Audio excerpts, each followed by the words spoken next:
Today's adventure will take us to the top of Mount Willard. We'll be following the Mount Willard Trail all the way up, 1.6 miles to the summit. This is how the trail starts out. Looks like it's blazed in yellow.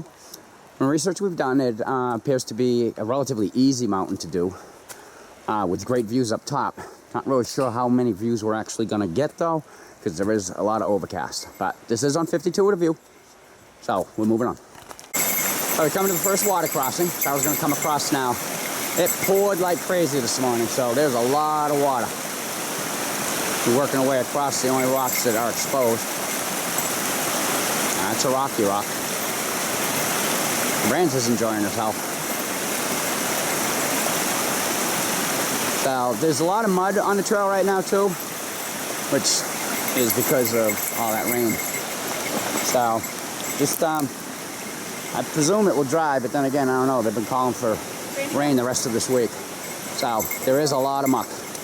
This will be the second water crossing that we've come to. And we're not even in that far yet. So it's flowing at a pretty good rate.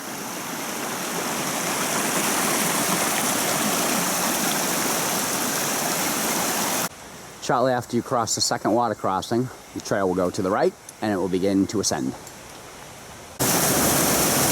So we stepped off the trail. You come down and see this. It's a powerful water coming down. You just hear by the sound of it. The way it's pouring off this rock right here. And continuing to go down. All right, we're continuing to go up. So we've come across Centennial Pool. Right down there. So another look at Centennial Pool. I mean, the water is seriously flowing today. It's been raining here for almost all summer, for God's sake. So, a little more where it goes. The trail's been following it the whole way. Ever since the up started. We got little waterfalls coming in different areas. Another spot coming over here. Actually, it looks like this trail's continuing its up. Since we took that right where it started going up, the only flat spot was right around Centennial Pool. So, but it's not a hard hike. It's a little warm out. I mean, we're sweating, but other than that, it's not bad. Just a bit more in trail conditions. We are actually on the trail. I am filming it right now. Yeah, you have water running down it.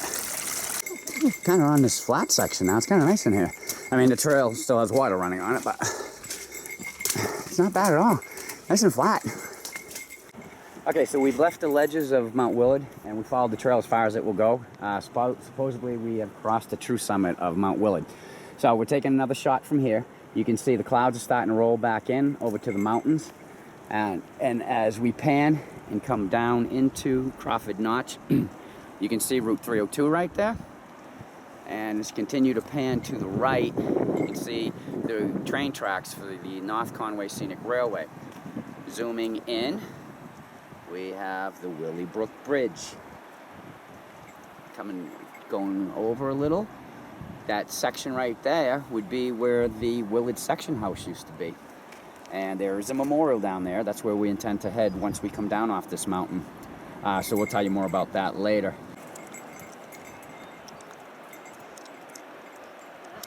So down here off of 302 that I'm zooming into now, on the right-hand side, that is where the old Willie house is, which we've already done that report when we climbed Willie, Field, and Tom.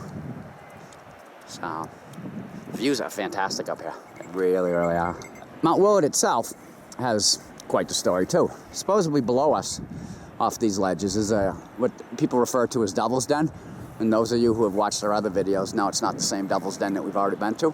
But it's a cave, and legend has it, and myth, that a huge bird-like creature lived in there. It used to, well, it would eat people and animals and everything. Supposedly its lair was just covered with skulls and bones and all sorts of things.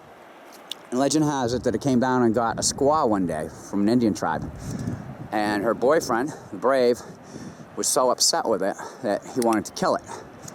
So the field off to the right of the depot, I believe that's where it happened. Anyway, he laid down and acted wounded while all the other warriors hid. Finally, the bird-like creature came out and came down to go after him because he was wounded. And when he did, they all attacked him and they killed it. And then the Brave cut open this creature. And rumor has it, that's where New Hampshire got all its black flies from, because they just came flying out of this bird-like creature. Fact, fiction, who knows? It was an interesting story. So there is Mount Willard. So that brings this adventure to the end.